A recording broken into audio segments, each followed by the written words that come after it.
بسم الله الرحمن الرحيم إن الذين قالوا ربنا الله ثم استقاموا تتنزل عليهم الملائكة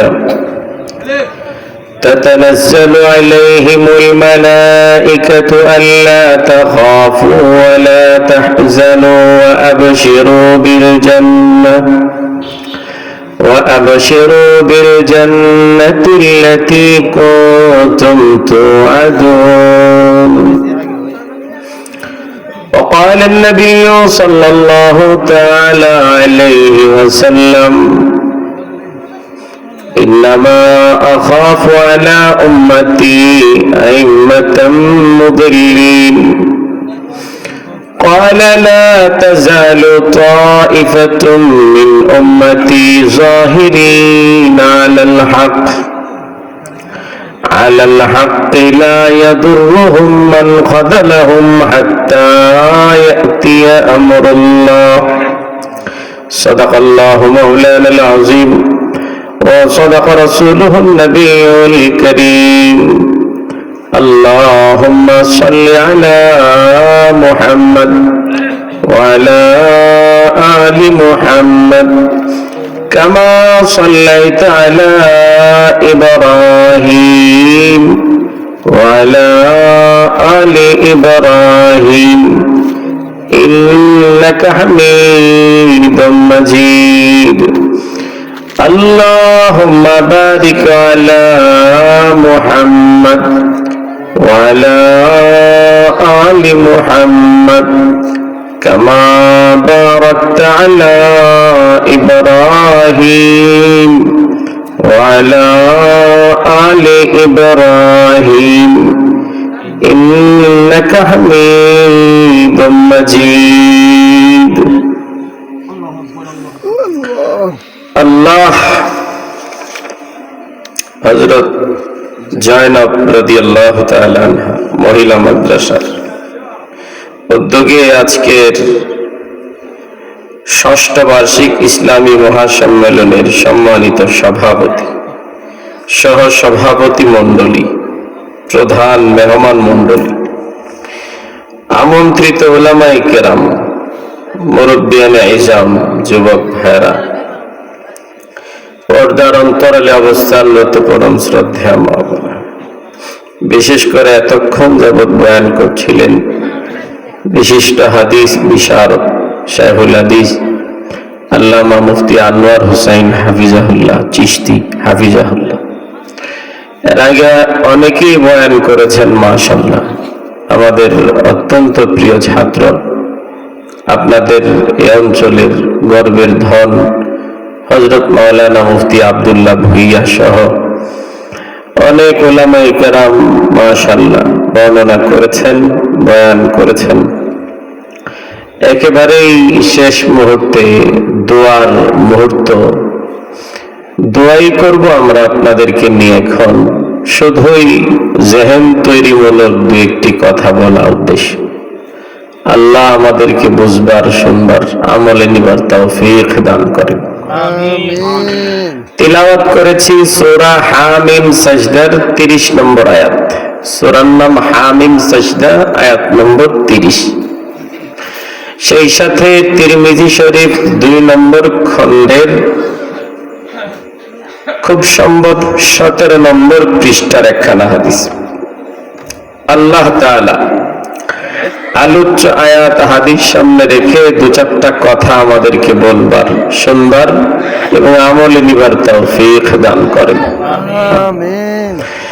তেলাওয়াতকৃত আয়াতে মহান আল্লাহ তাআলা বলেন, নিশ্চয়ই যারা বলবে আমাদের রব আল্লাহ, এরপর বক্তব্যের উপর অটল থাকবে,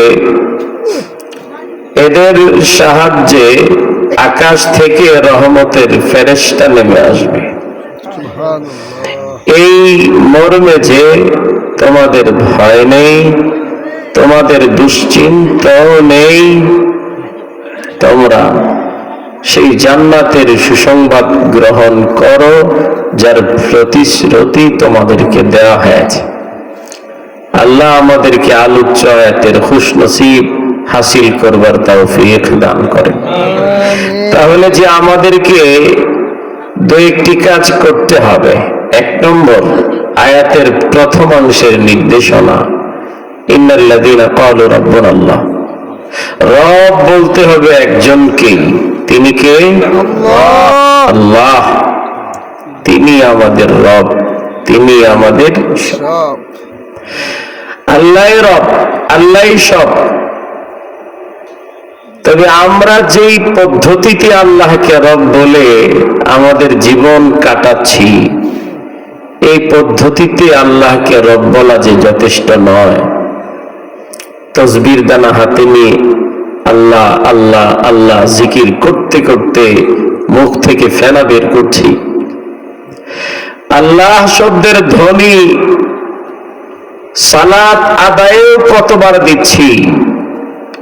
আল্লাহ শব্দের উচ্চারণ দিনে রাতে কতবার করছি, মাহফিলে, বয়ানে, মজমায়।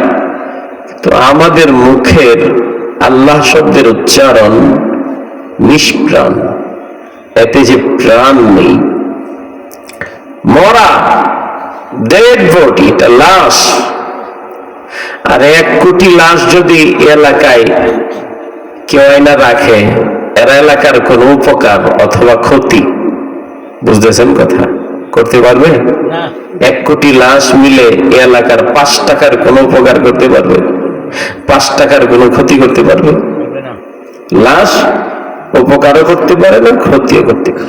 প্রিয় ভাইয়েরা আমার, লাশ যেমন উপকার করতে পারে না, ক্ষতি করতে পারে না, হাকিমুল উম্মত মুজাদ্দিদুল মিল্লাত মাওলানা শাহ আলী থানভী রাহমাতুল্লাহি তাআলা আলাইহি বলেন, ঠিক আমাদের জবান থেকে উচ্চারণ হওয়া জিকির আজকার গুলো লাশের মতো নিষ্প্রাণ যদি হয়, সেই জিকির আজকার আমাদের কোনো উপকার করতে পারবে না। আর যদি জিকির আজকার গুলো প্রাণ বিশিষ্ট হয়, তবেই এগুলো আমাদের উপকার পৌঁছাতে পারবে। আল্লাহ আমাদেরকে প্রাণ বিশিষ্ট জিকির আজকার করার তৌফিক দান করুন। আমার আগে হযরত চিশতি সাহেব হুজুর হাফিজাহুল্লাহ খুব সম্ভব জিকির আজকারের উপর কথা বলতেছিলেন। জিকির আজকার করা, জিকির আজকার করলেই দিল নরম হবে, চোখ থেকে পানি ঝরবে, এটা ওনার আলোচনার অন্যতম একটা উল্লেখযোগ্য দিক ছিল। তবে জিকির আজকার হযরতের কথার সাথে এইটুকু কথা আমাদেরকে যোগ করতে হবে, যে জিকির আজকারের মধ্যে প্রাণ নেই, সেই জিকির আজকার যে আমাদের কোনো উপকারে আসবে না। আর যে জিকির আজকারের মধ্যে প্রাণ আছে, সেই জিকির আজকার আমাদের উপকারে আসবে।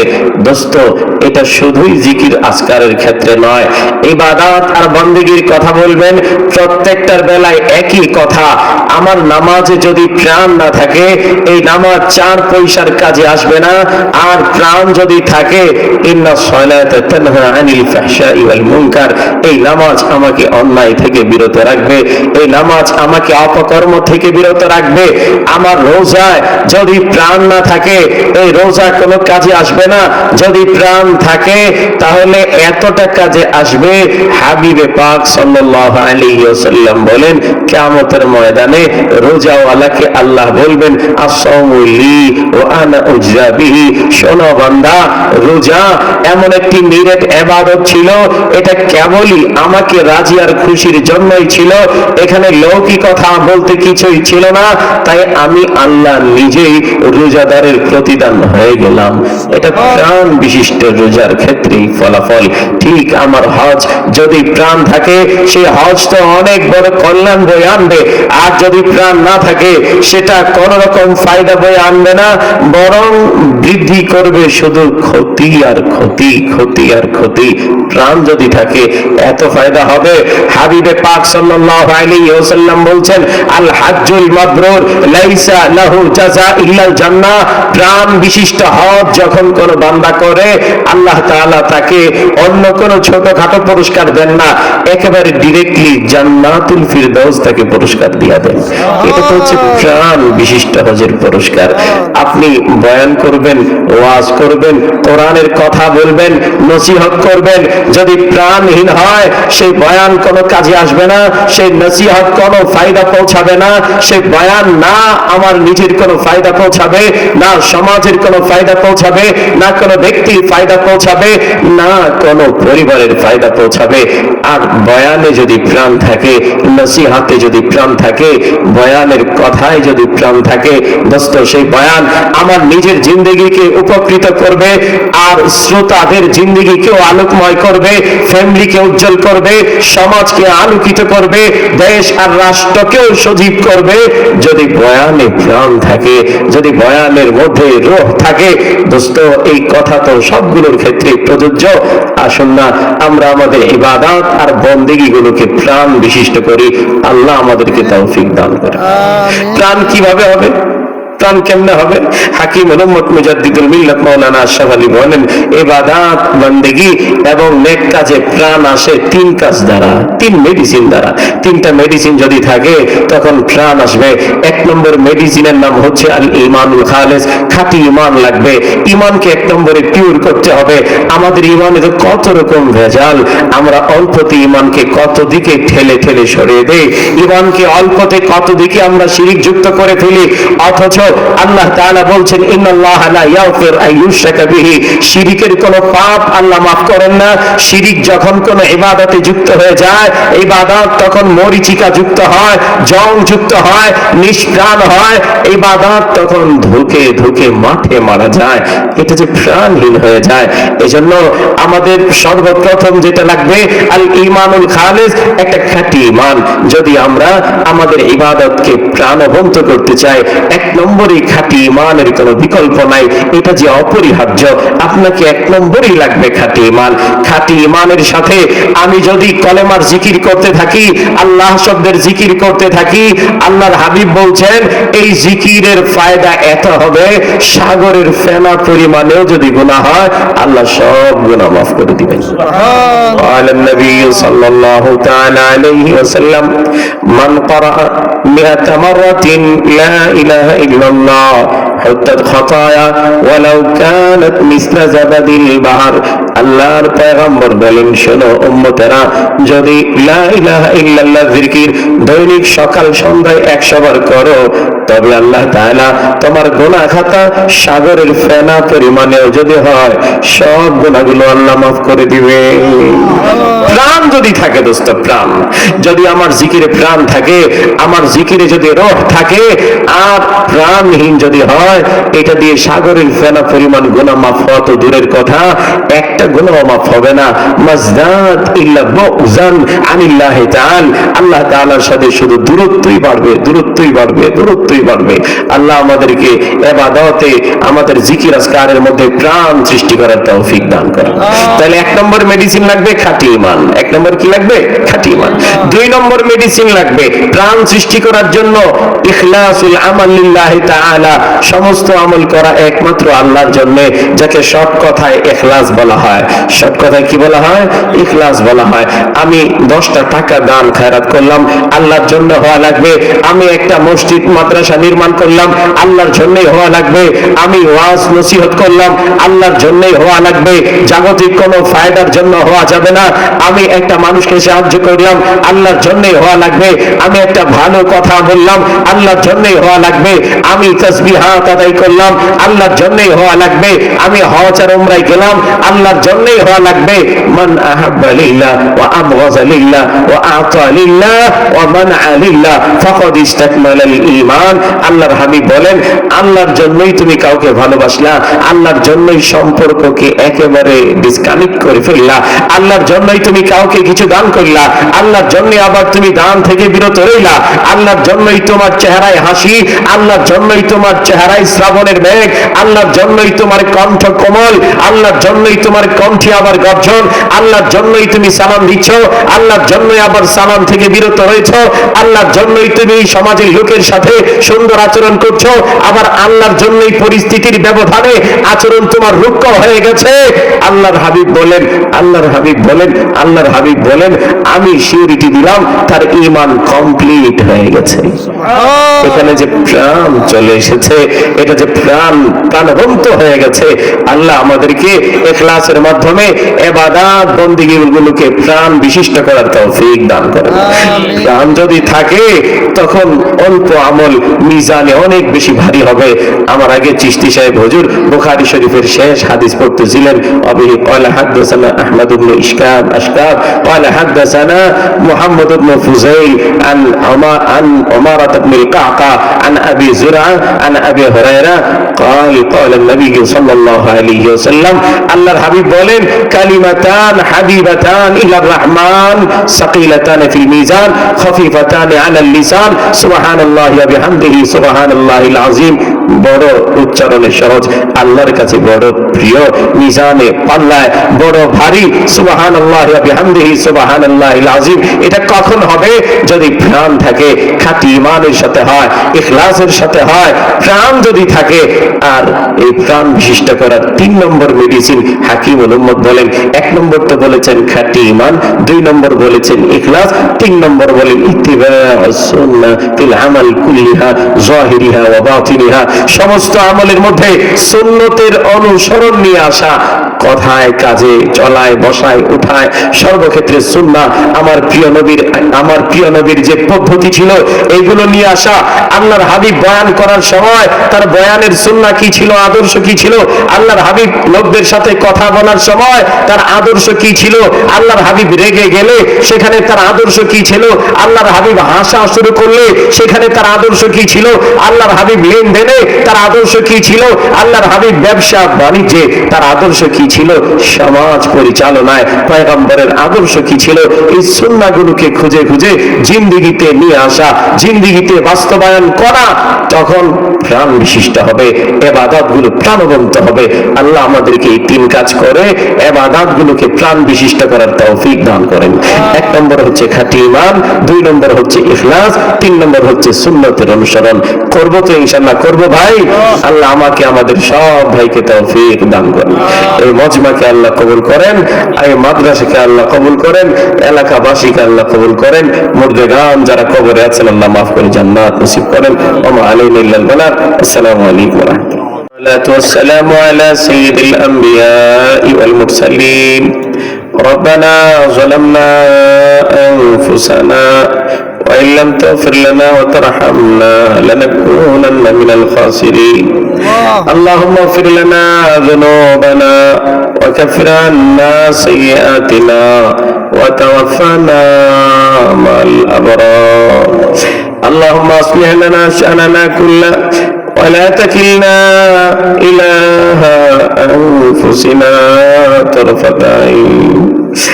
اللهم اهدنا إلى صراط مستقيم صراط الذين أنعمت عليهم من النبيين والصديقين والشهداء والصالحين. আল্লাহ গভীর রাত হয়ে গেছে, কোরআন সুন্নাহর বয়ান হয়েছে। আল্লাহ বয়ানের শেষে আমরা কিছু পাপী তাপী তোমার শাহী দরবারে হাত তুলেছি গো মাওলা। ও মালিক, মেহেরবানি করে জিন্দেগির গুনাহ খাতা মাফ করে দাও। আল্লাহ মেহেরবানি করে আমাদের হায়াতকে পাক পবিত্র করে দাও। মেহেরবানি করে আমাদের জীবনকে তুমি গুনাহের অভিশাপ মুক্ত করে দাও। আল্লাহ ওই জিন্দেগি বড় লানতওয়ালা, বড় লানতওয়ালা, বড় লানতওয়ালা, বড় লানতওয়ালা। আল্লাহ যে জিন্দেগিকে খৌফে খুদা শাসন করে না, আল্লাহ যে জিন্দেগিকে তাকওয়া শাসন করে না, আল্লাহ যে জিন্দেগিকে লিল্লাহিয়াত কন্ট্রোল করে না, আল্লাহ বড় লানতওয়ালা জিন্দেগি। আল্লাহ তুমি আমাদেরকে লানতওয়ালা জিন্দেগির অভিশাপ থেকে বাঁচাও। अल्लाह जिंदगी के नूर वाला बना दाओ दे मेरे मौला दे मेरे मौला दे मेरे मौला दे मेरे मौला दे मेरे मौला दे मेरे मौला दे मेरे मौला আল্লাহ আমাদের সিনা খুলে দাও আল্লাহ দিলের বদ্ধ দরজাগুলো খুলে দাও তোমার মারিফত তোমার জাত আর সিফাতের পরিচয় আমাদের দিল আর দিমাগ আর সিনার সামনে তুমি কাশফ করে দাও মালিক কত খুশনসিব তারা যাদের সামনে তোমার জাত আর সিফাতের মারিফ কাশফ হয়ে গেছে স্পষ্ট হয়ে গেছে মালিক আমাদের সিনা খুলে দাও ফাকাশফান কাগিতাই আল্লাহ বরং তুমি উন্মুক্ত করে দাও আল্লাহ গুনাহের এই লানত থেকে আমাদেরকে হেফাজত করো মাওলানা এই লানত ওয়ালা জিন্দেগি আর দিল ছয় না মন ছয় না প্রাণ ছয় না মালিক জিন্দেগিকে তুমি লানত মুক্ত বানায় দাও আল্লাহ নূরানি বানায় দাও আল্লাহ তোমার তাকওয়া আর খুশিয়ত দ্বারা মালামাল করে দাও আল্লাহ কত সুন্দর জিন্দেগি সেই জিন্দেগি আল্লাহ যে জিন্দেগি সুন্নত ওয়ালা হয় তাকওয়া ওয়ালা হয় লিল্লাহিয়াত ওয়ালা হয় আল্লাহ খাউফে খুদা ওয়ালা হয় ইখলাস ওয়ালা হয় আল্লাহ মুনাব্বর হয় মালিক তুমি আমাদেরকে এই দৌলত গুলো দিয়া দাও দে মেরে মৌলা দে আল্লাহ এই মহল্লাকে কবুল করো আল্লাহ মুর্দেগানকে মাফ করে জান্নাত দাও জিন্দেগানদেরকে হিদায়াত দাও সিরাতে মুস্তাকিম দাও মাদ্রাসাকে কবুল করো মুআল্লিমিনকে কবুল করো আল্লাহ মুহতামিম আল্লাহ তালাবা সাথীদেরকে কবুল করো আল্লাহ রাসূল পাক সাল্লাল্লাহু আলাইহি সাল্লামের আল্লাহ সুন্নাত আর উসওয়াত ওয়ালা মানহাজে চলবার তৌফিক দান করো আল্লাহ এই প্রতিষ্ঠানকে এলাকার হিদায়াতের ওসিলা বানায় দাও হিদায়াতকে চমকায় দাও নূরকে তুমি চমকায় দাও দে মেরে মৌলা দে মেরে মৌলা দে মেরে মৌলা আল্লাহ আমাদেরকে খালি ফেরত দিও না মালিক খালি ফেরত দিও না আল্লাহ আমাদের হাত খালি দিও না ইখলাস দাও তাকওয়া দাও নূর দাও চোখে নূর জবানে নূর কানে নূর ডানে নূর বামে নূর উপরে নূর নিচে নূর আল্লাহ দিল আর দিমাগকে তুমি নূর দিয়ে একেবারে মালামাল করে দাও আধার দূর করে দাও অন্ধকারাচ্ছন্ন এই পরিস্থিতি থেকে আমাদেরকে উদ্ধার করো মাওলা মুনাব্বার আর আলোকময় জিন্দেগি আমাদেরকে দেয়া দাও আল্লাহ যারা দোয়া চাইছেন দিলের নেক দোয়া তুমি কবুল করো মাকাসিদ হাসানা তুমি পুরা করো আল্লাহ যারা অভাবগ্রস্ত অভাব দূর করো ঋণগ্রস্তদের ঋণ পরিশোধের ব্যবস্থা করে দাও প্রবাসী বিদেশিদেরকে তুমি হেফাজত করো বালা মুসিবত থেকে উদ্ধার করো আমরা যারা অসুস্থ তুমি শিফা কামেলা দান করো আল্লাহ মাদ্রাসাকে কবুল আর মঞ্জুর করো আল্লাহ আমার সামনে আমার কত প্রাণের মানুষরা বসা আমার কত আপনজনরা বসা এরা আমার বড় কলিজার মানুষ আল্লাহ আমাদের ছাত্র আল্লাহ মাওলানা আব্দুল্লাহ সহ আল্লাহ মাদ্রাসার মুহতামিম আল্লাহ আবু মুসা সাহেব সহ আল্লাহ ওনার ছেলে সহ আল্লাহ অনেক মুতাল্লিকিন দোস্ত আহবাব সামনে আমার মুসল্লিরা মুরব্বিরা যুবক ভাইরা এরা আমার কত প্রাণের মানুষ কলিজার মানুষ মাওলা আল্লাহ আপনি এদের হায়াতকে কবুল আর মঞ্জুর করেন আল্লাহ যাবতীয় বালা মুসিবত থেকে হেফাজত করেন সুবহান রাব্বিকা রাব্বিল ইজ্জাতি আম্মা ইয়াসিফুন ওয়া সালামুন আলাল মুরসালিন ওয়ালহামদুলিল্লাহি রাব্বিল আলামিন। আলাউদ্দিন আইএমসি মিডিয়ার সাথে থাকুন, ওয়াজ গজল ও কোরআন তেলাওয়াত শুনুন।